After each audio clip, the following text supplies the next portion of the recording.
కళ్ళెదుట ఉన్న సత్యాన్ని చూస్తూ నిజమేంటో తెలిసి అబద్ధాన్ని నమ్మటమే నిజమైన పిచ్చితనం. చదువుందని గర్వపడకు, చదువు లేదని బాధపడకు. చదువున్నా లేకపోయినా సంస్కారం ఉంటే జీవితంలో పైకొస్తావు. జీవితమనే పొలంలో సమస్య అనే కలుపు మొక్కలు పెరుగుతూనే ఉంటాయి. అలాగని పొలం వదిలి వెళ్ళగలమా? వెళ్ళలేము కదా. కలుపు మొక్కల్ని తప్పిస్తూ జీవించాలి అంతే. మనిషి పైకి ఎదగడానికి 7 ముఖ్య విషయాలు. నీకున్న దాంట్లో ఇతరులకు చిరు సహాయం చేయాలి. ఓటమిలో కృంగిపోకుండా ప్రయత్నం చేయాలి. పేదరికములోనూ నిజాయితీగా ఉండాలి. మాట తీరులో సరళత్వం ఉండాలి. కోపంలో కూడా సహనంగా ఉండాలి. కష్టాలను తట్టుకునే శక్తి కూడా ఉండాలి. ప్రతి మనిషిని గౌరవించడం నేర్చుకోవాలి. మన కోసమే కాదు, మన అనుకున్న వారి కోసం కూడా బ్రతకడం. ఎగతాళిగా నవ్వే వాళ్ళని నవ్వని, అసూయతో ఏడ్చే వాళ్ళని ఏడవని. మనం మాత్రం మనలాగే ఉండాలి. ఏదో ఒకరోజు ఆ నవ్విన వాళ్ళే, ఏడ్చిన వాళ్ళే మన సహాయం కోసం మన దగ్గరకు వస్తారు. మనం ఏ విషయమైనా ప్రత్యక్షంగా చూడకుండా ఎవరో చెప్పిన విషయాలు విని సన్నిహితులపైన, బంధువులపైన విమర్శలు చేయకూడదు. ఆపదలో అవసరాన్ని, బాధలో మనసుని తెలుసుకుని సహాయపడేవాడే నిజమైన స్నేహితుడు. ఒకరి కన్నీటికి కారణమైన వాడు మనిషి కాడు. ఒకరి మనసు గెలుచుకున్నవాడే మానవత్వం గలవాడు. ఒక మెట్టు ఎక్కగానే మాటల్లో, చేతల్లో, చూపుల్లో, ప్రవర్తనలో తేడా వచ్చిందంటే భగవంతుడు 10 మెట్లు కిందికి దింపివేస్తాడు. జాగ్రత్త. అవసరం లేనప్పుడు నిశ్శబ్దంగా తన పని తాను చేసుకుపోయే మేఘం కూడా అవసరమైతే గట్టిగా ఉరిమి తన ఉనికిని చాటుకుంటుంది. అలాగే మంచివారు కూడా అవసరమైతేనే కానీ బయటపడరు. మరిగే వేడి నీటిలో ప్రతిబింబం ఎలా కనపడదో ఆవేశంలో ఉన్న మనిషికి పరిష్కారం కూడా అలాగే కనిపించదు. సమస్యలు ఎన్ని ఉన్నా ప్రశాంతమైన మనసుతో ఆలోచిస్తే పరిష్కారం తప్పకుండా దొరుకుతుంది. ఎదుటివారికి వేలు చూపెట్టే ముందు మన వైపు కూడా 4 వేలు చూస్తున్నాయని గుర్తుంచుకోవాలి. మన వీపు మనకు ఎలా కనిపించలేదో మన తప్పు మనకు ఎప్పటికీ కనిపించదు. ఎదుటివారి గురించి తప్పుగా మాట్లాడే ముందు ఆ స్థానంలో మనం ఉండి ఆలోచించాలి, మాట్లాడాలి. ఏ బంధానికైతే మనం బానిసనవుతున్నామో ఆ బంధానికి ఎప్పుడు మనం బరువైపోతాం. మంచి ఆలోచన చేసేవారే మంచి పనులు చేస్తుంటారు. పట్టుకున్న దాన్ని విడిచిపెట్టకు. విడిచిపెట్టే ఉద్దేశం ఉన్నప్పుడు పట్టుకోకు. అది ఆశయమైన, బంధమైన, స్నేహమైన, పని అయినా. కోల్పోవటం అలవాటు అయిన వారికి కోలుకోవటం కష్టం ఏమీ కాదు. జేబు నిండా డబ్బు ఉన్నప్పుడు నీ వెంట తిరిగే స్నేహాలు, బంధాలను చూసి మురవకు. జేబులు ఖాళీ అయినప్పుడు తెలుస్తుంది నీ వెంట ఉండేదెవరో, వెళ్ళేదెవరో. పైసలతో ముడిపడి బంధాల కోసం పాకులాడకు. మనసుతో ముడిపడి బంధాలకు వదులుకోకు. అంతరంగిక అనుభవంలోనే నిజమైన ఆనందం దాగుంది. ఆడవారి అందం వారి ముఖంలో ఉండదు, వారి నిజమైన ప్రేమలో, నడతలో ఉంటుంది. మగవారి అందం వారి సంపదలో ఉండదు, వారి స్త్రీకి ఇచ్చే గౌరవంలో ఉంటుంది. అన్నింటికీ సహనమే మూలం. గుడ్డును పొదిగినప్పుడే కోడి పిల్ల వస్తుంది, కానీ పగలగొడితే కాదు. సరైన సాధనాలు ఉపయోగించకుండా ఎంత ప్రయత్నం చేసినా వృధానే. ప్రశాంతమైన మనసు కంటే గొప్ప సంపద లేదు. ఎగబడకు, దిగజారకు, హద్దుల్లో ఉండు. ఆనందంగా ఉంటావు, సంతోషంగా ఉంటావు. ప్రేమంటే ముఖములోనో కామములోనో పొందే సుఖము కాదు. ఇష్టమైన వాళ్ళు ఎదురుగా ఉన్నప్పుడు మనలో కలిగే ఒక అందమైన అనుభూతి. రుణానుబంధము లేనిదే శునకము కూడా నీ దగ్గరకు రాజాలదు. కావున ఎవరైనా నీ సహాయార్థమై వచ్చినచో వీలు కలిగిన సహాయం చెయ్యుము. వీలు లేకపోయినా శాంతవచనంతో నీ అసమర్థతను తెలుపుము. అంతేకాని నిర్దాక్షాణ్యము చూపరాదు. నచ్చినప్పుడు ఒకలా, నచ్చనప్పుడు మరోలా ఉండే వారికి బంధాల, అనుబంధాల విలువ తెలియదు. అలాంటి వారితో ముడిపడిన బంధం కన్నీళ్లను మాత్రమే కానుకగా ఇస్తుంది. ఒక వృద్ధాశ్రమం ముందు ఒక వృద్ధురాలని వదిలేసిన కొడుకు గురించి ఇలా అనుకుంటుంది. ఇప్పుడే వస్తాను అని నా కొడుకు వెళ్ళి 2 రోజులైంది. ఎలా ఉన్నాడో ఏంటో. ఎంతైనా తల్లి హృదయం ఎంత కోమలంగా ఉంటుంది. బూడిద కూడా ఉండాల్సిన చోట ఉంటే అవుతుంది విభూతి. ఎంత ఆకలిగా ఉన్న సింహం ఎప్పుడు పులిని తినదు.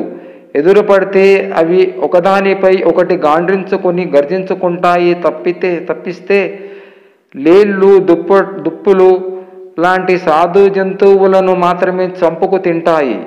అలాగే రాజకీయ నాయకులు వారిరువురు ఎంతటి ప్రత్యర్థులైనా ఒకరిపై ఒకరు దూషించుకుంటారు తప్పిస్తే ఒకరికి ఒకరు హాని చేసుకోరు. పైగా వారు పదవుల కోసం ఏకమైపోతారు కూడా. వారి పదవి కాంక్షించి అమాయక ప్రజలు కార్యకర్తలు మాత్రమే బలి అవుతారు. మీ జోలికి రాని వారిని పల్లెత్తి మాట అనకండి. మీ చాటున నోరు జారే వారిని కన్నెత్తి చూడకండి.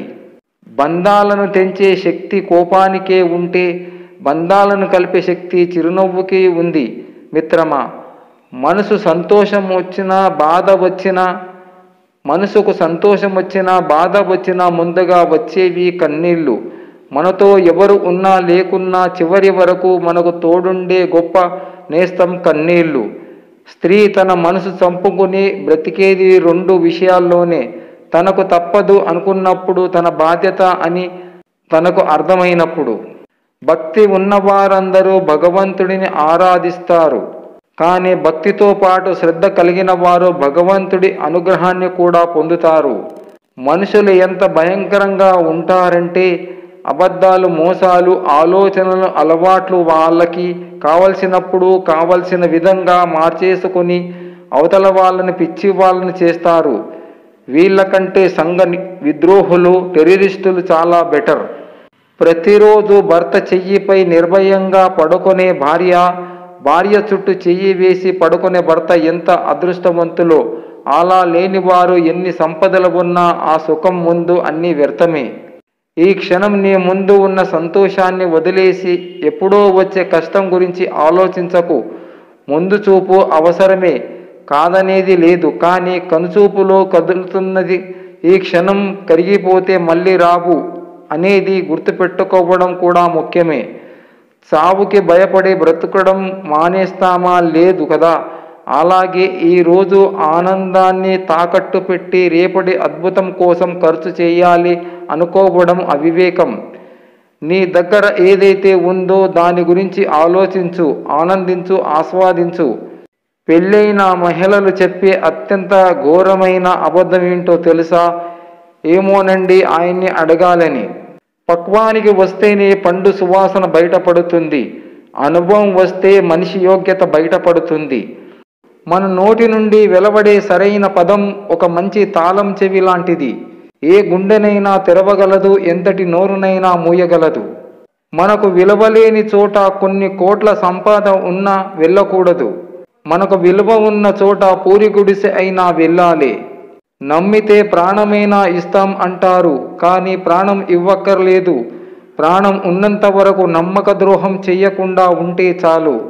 జనానికి మనం ఎలా ఉన్నా కష్టమే. మనం బాగుంటే కుళ్ళుకొని చస్తారు, చెడిపోతే ఊరంతా చాటింపు చేస్తారు.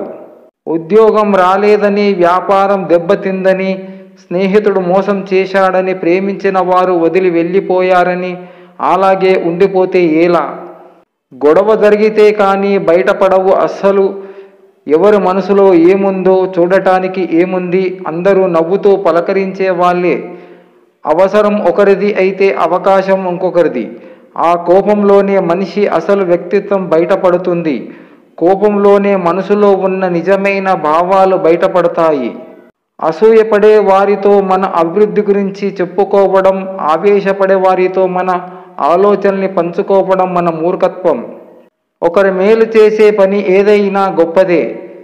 ఒక గొప్ప పనిని నిజాయితీగా చేయాలని ప్రయత్నించే ప్రతి వ్యక్తి గొప్పవాడే. ధనం ఉన్న వారితో కాదు, గుణం ఉన్న వారితో స్నేహం చెయ్యి. బాధపడే రోజు మాత్రం నీకు ఎప్పటికీ రాదు. ధనం కన్నా గుణం గొప్పది. నాకు తెలిసి బాధ్యతగా ఉన్నవారికి బాధలెక్కువ, నీతిగా ఉన్నవారికి నిందలెక్కువ. జీవితం అంటే గొప్ప గొప్ప త్యాగాలు, బాధ్యతలు కాదు, చిన్న చిన్న ఆనందాలు. మనల్ని ఇష్టపడే వారి పట్ల కాస్త ప్రేమ, సాటివారి పట్ల కాస్త దయ, ఎవరికి హాని చెయ్యని మనస్తత్వం, నిరంతరం మన పెదవుపై చిరునవ్వు, అంతే. అంతకు మించిన ఆనందం, అదృష్టం ఏముంటాయి మనకు? ఒక విజయాన్ని చూసి మురిసిపోవద్దు. అది ఒక అడుగు మాత్రమే కానీ గమ్యం కాదు. కొన్ని బంధుత్వాలు అవసరం ఉన్నప్పుడు మాత్రమే కలుపుకుంటారు. అవసరం తీరాక పక్కన పెడతారు. జాగ్రత్త. చావుకి బ్రతుక్కి మధ్య ఒక క్షణం నిజాయితీ అని దీపాన్ని వెలిగించి చూడు. 1000 జన్మల తర్వాతైనా నీ పేరు చెప్పుకొని నీ బాటలో నడిచే ఒక్కడైనా పుడతాడు. అవసరాన్ని బట్టి మాట్లాడేవారు, తన ఆపదను బట్టి దగ్గర అయ్యేవారు, తమ పరిస్థితిని బట్టి మన చుట్టూ తిరిగేవారు మనకి ఎప్పటికీ పనికిరారు. పాము కొరల్లో విషం కన్నా మనిషి చూపులోని అసూయ చాలా ప్రమాదకరం మిత్రమా. గౌరవం, ప్రేమ, స్నేహం ఇవి భిక్షగా అడుక్కునేవి కావు.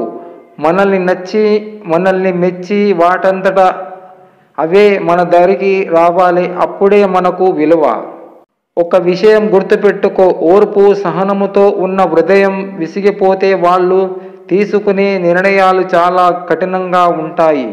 మంచివారు ఎప్పుడు మొండిగానే ఉంటారు. ఎందుకంటే వారికి నటించడం ఇష్టం ఉండదు.